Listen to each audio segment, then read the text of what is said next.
Hey guys, wanna stop Instagram from suggesting your account to other random Instagram users? Let me show you how you can fix this problem just in a few steps. So follow this simple step-by-step tutorial. Now let's get started. So we will probably need to use any kind of browser like Safari or Chrome.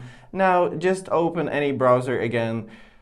I'll go with the Chrome, and in the search field right there type in Instagram.com, and you should type in exactly Instagram.com, because in the other way the Instagram will probably be automatically opened inside the app. Now hit go to open the website and log in your account if needed, and afterwards go to your account's page.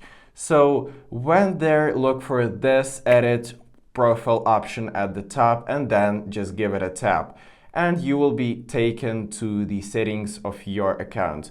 So here scroll down a bit to look for this show account suggestions on profiles and simply disable it.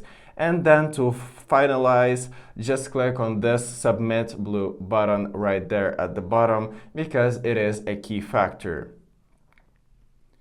So that's pretty much it, guys. Thank you for watching and subscribe for more tips.